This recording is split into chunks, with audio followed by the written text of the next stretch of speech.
अस्सलाम वालेकुम friends, this is Pathan Nazim and welcome to hello learning academy. Friends, इस session में हम माटीटी 2026 के लिए गुज़िश्ता इम्तिहानात में पूछे गए माहौलियाती मुताल्लिक़ के 10 सवालात वज़ाहत के साथ देखेंगे। लिहाजा 21 जून को आपका इम्तिहान कंडक्ट किया जाएगा। इसी को मद्देनज़र रखते हुए हेलो लर्निंग एकेडमी पर न्यू बैच स्टार्ट की गई हैं, जिसमें आपको डेली लाइव लेक्चर्स मिलेंगे। और अगर से आपका लाइव लेक्चर मिस हो जाता है तो रिकॉर्डेड फॉर्मेट में अवेलेबल रहेगा। उसी के साथ तमाम मज़ामीन के PDF नोट्स आपको दिए जाएंगे।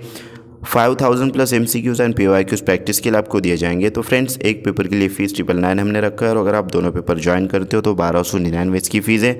अगर आप इंटरेस्टेड हो तो अभी जाकर प्ले स्टोर से हेलो लर्निंग एकेडमी एप्लीकेशन को डाउनलोड कीजिए और वहाँ से आप कोर्स ज्वाइन कर सकते हो।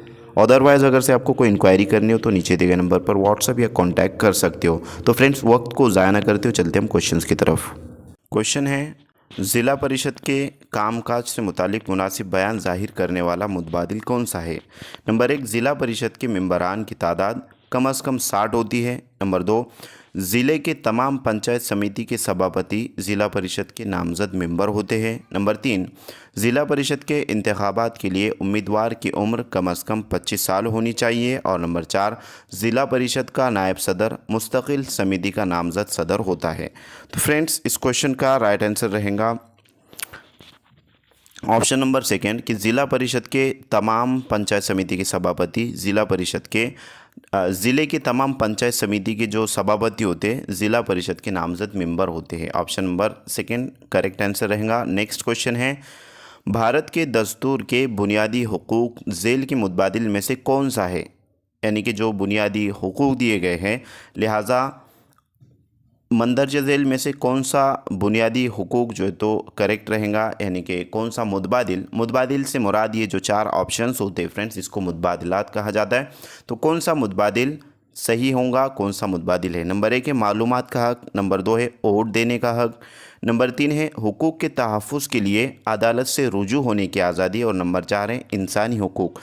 तो फ्रेंड्स, भारत के दस्तूर के बुनियादी हुकूक में जो हुकूक यानी कि राइज किए गए हैं, दर्ज किए गए हैं, लिहाजा उसमें से जो बुनियादी हक़ है उसमें करेक्ट आंसर रहेगा हुकूक के तहफ़्फ़ुज़ के लिए, यानी कि हक़ की हिफाजत के लिए अदालत से राब्ता कायम करना, रुजू होने की आज़ादी। तो ऑप्शन नंबर 3 राइट आंसर रहेगा, ना कि मालूमात का हक़ और वोट देने का हक़ और इंसानी हुकूक। तो फ्रेंड्स, ये मुख्तलिफ जो है तो हुकूक हैं, इससे मुतालिक भी इंशाल्लाह हम डिटेल एक्सप्लेनेशन के साथ मुकम्मल जो है तो क्लासेस में आपको बतलाने की कोशिश की जाएंगी, यानी क्लासेस में आपको जो है तो तमाम तर चीज़ें अवेलेबल की जाएंगी। तो ऑप्शन नंबर 3 करेक्ट आंसर रहेगा। नेक्स्ट क्वेश्चन है, झेल के मुतबादिल में से हाई कोर्ट किस मकाम पर वाक़ है? Number 1 Shillong, number 2 Kohima, number 3 ईज़ाल, और नंबर 4 है ईटानगर। तो फ्रेंड्स, हाई कोर्ट से रिलेटेड बात हो रही है, लिहाजा जो मंदरज झेल मुतबादिलात हैं, तो झेल की मुतबादिल में से जो हाई कोर्ट है वो शिलांग में वाक़े है। Option number first right answer रहेगा। नेक्स्ट क्वेश्चन है, अक़वाम मुत्तहिदा UNO में मुंसलिक कौन सी तंजीमों के अहम सदर दफ्तर वियना में है? तो अक़वाम मुत्तहिदा जिसको UNO कहते हैं, यानी कि यूनाइटेड नेशंस ऑर्गेनाइजेशन, तो कौन से जो है तो तंजीमों के अहम सदर दफातर यानी कि दफ्तर वियना में है? तो फर्स्ट ऑप्शन है आलमी सेहत की तंजीम, सेकेंड ऑप्शन है ग़िज़ाई व ज़राअत की तंजीम, थर्ड ऑप्शन है बैनुल अक़वामी एटमी तवानाई कमीशन, और नंबर 4 है तालीमी साइंसी और तहजीबी तंजीम। तो WHO से मुराद वर्ल्ड हेल्थ ऑर्गेनाइजेशन, FAO से मुराद food and agriculture organization, number 3 है बैनुल अक़वामी एटमी तवानाई मीन्स IAEA, इससे मुराद जो है तो इंटरनेशनल एटॉमिक एनर्जी एजेंसी, और लास्ट है तालीमी साइंसी और तहजीबी तंजीम, यानी कि यूनेस्को जिसको कहते हैं, तो United Nations educational scientific and cultural organisation.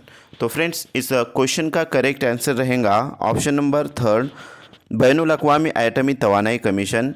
ये जो है तो अक़वाम मुत्तहिदा UNO में मुंसलिक है, और ये तंजीमों के अहम दफातर वियना में है।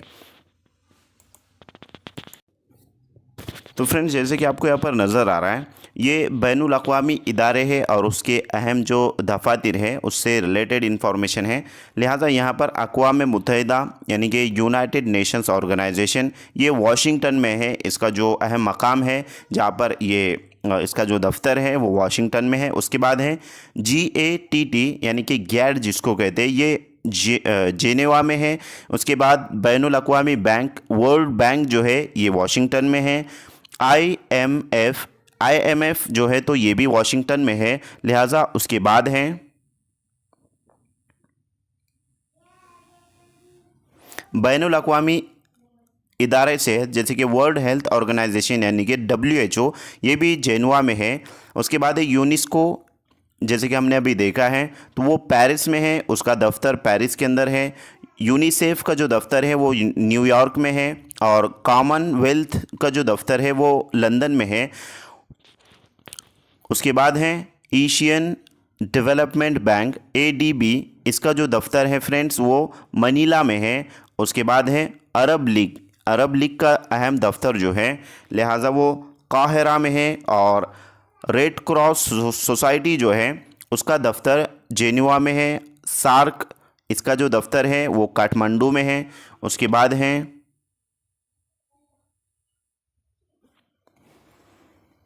यूरोपियन इकोनॉमिक यूनियन, ये ब्राज़ील्स में है। उसके बाद है IAEA से मुराद इंटरनेशनल एटॉमिक एनर्जी एजेंसी, जैसे कि हमने अभी देखा है, इसका जो अहम दफ्तर है वो वियना में है। तो ये हमारे क्वेश्चन का करेक्ट आंसर रहेगा और इस पर मबनी क्वेश्चन आपको कंपलसरी पूछा जाता है। और गुज़िश्ता जितने भी एग्ज़ाम्स हुए उससे रिलेटेड जो इससे रिलेटेड क्वेश्चंस पूछा गया है, जो कि पेपर फर्स्ट और पेपर सेकंड दोनों के लिए ही अहमियत का हामिल है। उसके बाद है UNIDO से मुराद UN इंडस्ट्रियल डेवलपमेंट ऑर्गेनाइजेशन, ये भी वियना में है जो कि ऑस्ट्रेलिया में है। ऑस्ट्रेलिया में एक मकाम है, जगह है वियना, वहाँ पर जो है मौजूद है। उसके बाद है ILO से मुराद इंटरनेशनल लेबर ऑर्गेनाइजेशन, ये जो है तो जेनेवा में है। उसके बाद है last international bank for reconstructions and development, जिसको IBRD कहा जाता है, ये वाशिंगटन में है।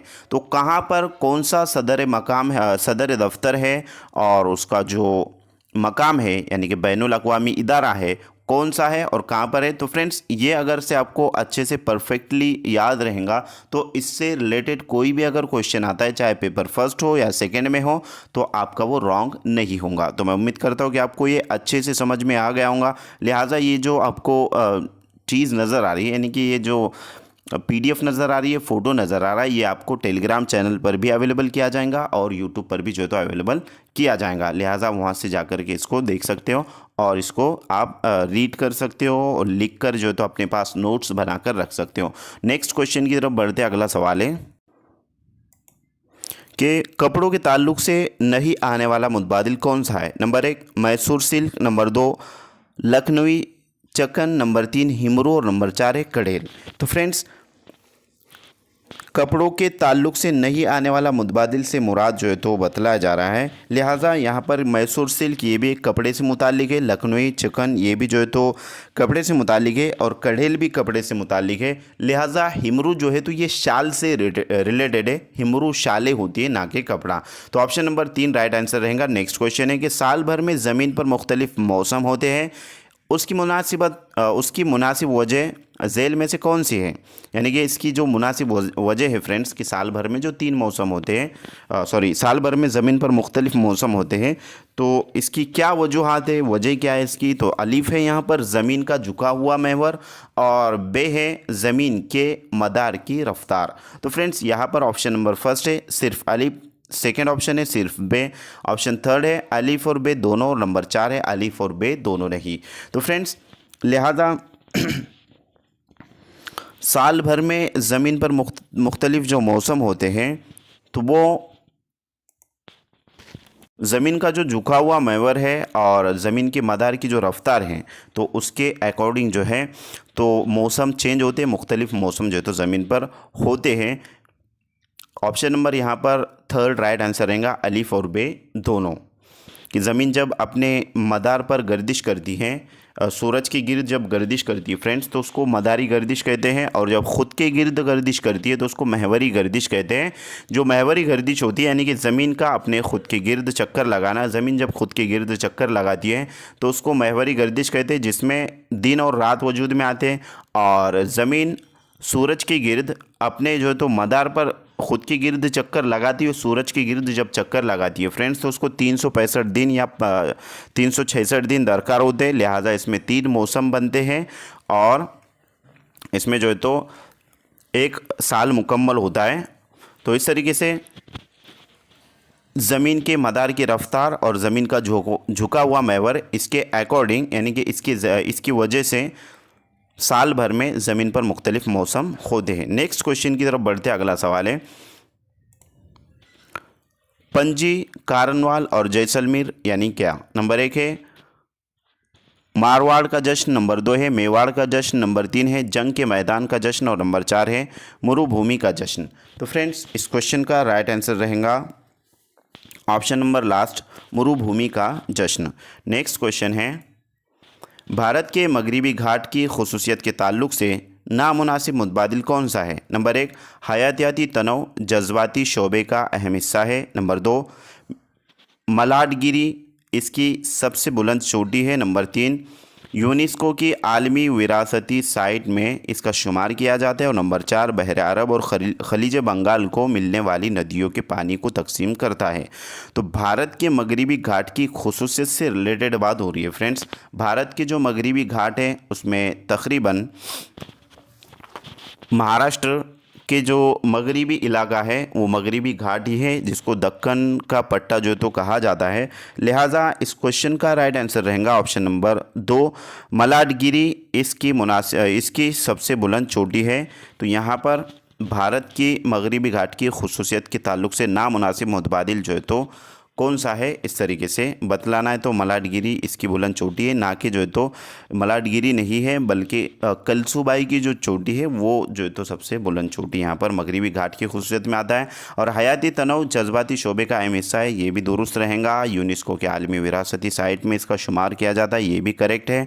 और बहर अरब और खलीज बंगाल को मिलने वाली नदियों के पानी को तकसीम करता है, ये भी जो है तो दुरुस्त है। लिहाजा मलाडगिरी इसकी सबसे बुलंद चोटी है, तो ये रॉन्ग रहेगा और ये आपका राइट आंसर रहेगा, क्योंकि क्वेश्चन ही उस तरीके से पूछा गया है कि भारत के मगरिबी घाट की खुसूसियत के ताल्लुक से नामुनासिब मुतबादिल कौन सा है। तो फ्रेंड्स यहाँ पर आपको क्वेश्चन पर फोकस करना है कि क्वेश्चन में क्या पूछा जा रहा है, क्योंकि अक्सर जो क्वेश्चन होते हैं उसी में आंसर छुपा हुआ होता है और हमें क्वेश्चन को समझना इंपॉर्टेंट होता है, क्योंकि क्वेश्चन अगर सही से समझ में आएगा तो हम जवाब तक जा सकते हैं। लिहाजा ऑप्शन नंबर 2 राइट आंसर रहेगा। नेक्स्ट क्वेश्चन है कि रियासत महाराष्ट्र के अजला और उसमें ख़ास तौर से मिलने वाले मादनियात की नामुनासिब जोड़ी वाला मुतबादिल कौन सा है, जिसका जो है तो नामुनासिब जोड़ी से रिलेटेड बात हो रही है फ्रेंड्स। तो यहाँ पर है नंबर 1 है सिंधुदुर्ग और नागपुर लोहे की मादनियात, नंबर 2 है रत्नागिरी और कोल्हापुर बॉक्साइट की मादनियात, नंबर 3 है गोंदिया और एवत महल लोहे की मादनियात, और नंबर 4 है रायगढ़ और सिंधुदुर्ग बॉक्साइट।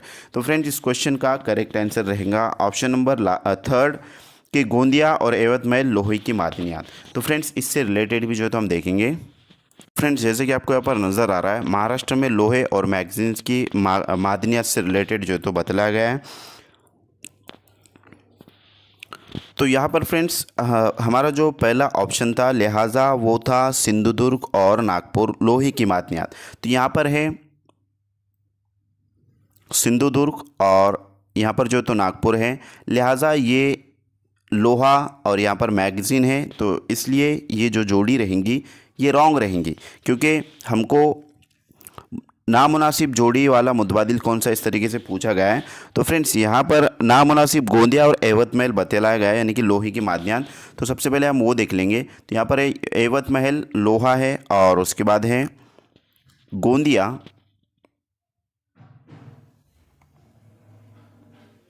तो यहाँ पर जो तो गोंदिया के ताल्लुक से नहीं है, क्योंकि वहाँ पर कोई मादनियात नहीं पाई जाती।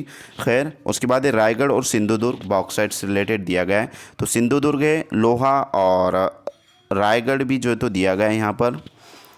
तो फ्रेंड्स यहाँ पर रायगढ़ और सिंधुदुर्ग जो है तो बॉक्साइट बतलाए गए हैं। सिंधुदुर्ग लोहा है, और रायगढ़ यहाँ पर नहीं दिया गया है क्योंकि रायगढ़ में नहीं है। उसके बाद जो है तो सिंधुदुर्ग और नागपुर लोहे की मादनियात दिया गया है। सिंधुदुर्ग है लोहा, और नागपुर मैगज़ीन के लिए मशहूर है। उसके बाद जो है तो रत्नागिरी और कोल्हापुर, तो यहाँ पर जो है तो फ्रेंड्स रत्नागिरी में लोहा है और कोल्हापुर में जो है तो मैगज़ीन है। खैर, ऑप्शन नंबर 3 है गोंदिया और एवत महल। तो फ्रेंड्स यहाँ पर गोंदिया एवत महल में लोहा पाया जाता है, और उसी तरीके से गोंदिया में भी जो है तो गोंदिया से रिलेटेड इसमें नहीं बतलाया गया है। खैर, गोंदिया में भी जो है तो लोहा पाया जाता है। तो ये जो दो जोड़ी रहेंगी जिसमें नामुनासिब जोड़ी से रिलेटेड पूछा गया है, तो यहाँ पर फ्रेंड्स गोंदिया में नहीं पाया जाता है, एवत महल में लोहा पाया जाता है। तो खैर, इसके अकॉर्डिंग जो रहेगा वो आंसर की में ऑप्शन नंबर 3 बतलाया गया है। ये जो PDF आपको नज़र आ रही है, तो ये PDF आपको टेलीग्राम चैनल पर दी गई है। हो सकता है कि ये क्वेश्चन गलत हो, क्योंकि इसमें करेक्ट जो आंसर है नामुनासिब नहीं बल्कि मुनासिब जोड़ी होना चाहिए था। तो ये क्वेश्चन भी गलत हो सकता है, 2018 की बात है। खैर, ये जो आपको यानी कि PDF दी गई, ये आपको टेलीग्राम चैनल पर अवेलेबल की गई है। आप वहाँ से जाकर के इसको देख सकते हो और इस पर मबनी क्वेश्चन पूछा जा सकता है। नेक्स्ट क्वेश्चन है, तो फ्रेंड्स इस पर मबनी कोई भी अगर क्वेश्चन पूछा अगर जाएगा या फिर पूछा जाएगा, तो वो जो PDF है आपको उसको अच्छे से रीड कर लेना है कि कहाँ पर कौन से डिस्ट्रिक्ट में क्या पाया जाता है। तो इस क्वेश्चन का करेक्ट आंसर यहाँ पर 3 बतलाया गया है नेक्स्ट आंसर की के मुताबिक। नेक्स्ट क्वेश्चन की तरफ हम जाते हैं। अगला सवाल है कि रियासत महाराष्ट्र की कौमी शाहराह नहीं गुजरने वाले अजला का ग्रुप बताने वाला मुतबादिल कौन सा है? नंबर 1 परभनी, हिंगोली और लातूर। नंबर 2 एवत महल, गढ़चिरौली और नांदेड़। नंबर 3 गढ़चिरौली, लातूर और नांदेड़। और नंबर 4 हिंगोली, एवत महल और परभनी। तो फ्रेंड्स, जहाँ पर से नेशनल हाईवे नहीं गुजरता है, इस तरीके से जो तो ये मैपिंग का क्वेश्चन है, और मैप के ऊपर क्वेश्चन आपको यानी कि 100% पूछा जाता है, चाहे वो बॉर्डर से रिलेटेड हो, यानी कि मुत्तसिल जो है तो मुत्तसिल इस तरीके से बतलाया जाता है। क्वेश्चन में दिया जाता है कि गुजरात के मुत्तसिल जो है तो अजला कौन से है महाराष्ट्र के बॉर्डर पर। तो इस तरीके से जो है तो फ्रेंड्स आपको मैप भी अच्छे से याद होना चाहिए। तो इस क्वेश्चन का राइट आंसर रहेगा ऑप्शन नंबर 1 परभनी, हिंगोली और लातूर। यहाँ से जो है तो कौमी शाहरा जो है जिसको नेशनल हाईवे कहते हैं वो नहीं गुजरती। अदरवाइज जो तो नीचे 3 जो ऑप्शंस आपको नज़र आ रहे हैं, यहाँ से कौमी शाहरा यानी कि नेशनल हाईवे गुजरती है। तो ऑप्शन नंबर यहाँ पर फर्स्ट राइट आंसर रहेगा।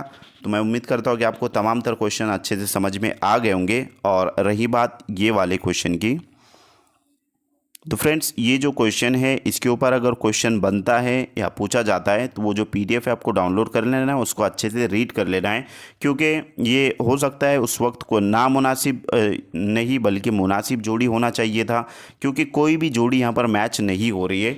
तो इस क्वेश्चन को आप अच्छे से चेक कीजिए एक मरतबा, अगर से मैच अगर हो रही है उस PDF के अकॉर्डिंग, तो फिर जो तो आपको इस क्वेश्चन का करेक्ट आंसर कमेंट बॉक्स में कमेंट करना है। तो मिलते हैं हम नेक्स्ट टाइम नेक्स्ट वीडियो में। आज के लिए इतना काफ़ी है। Thank you for watching and listening my video. Thank you very much Indeed for your cooperation and have a nice day.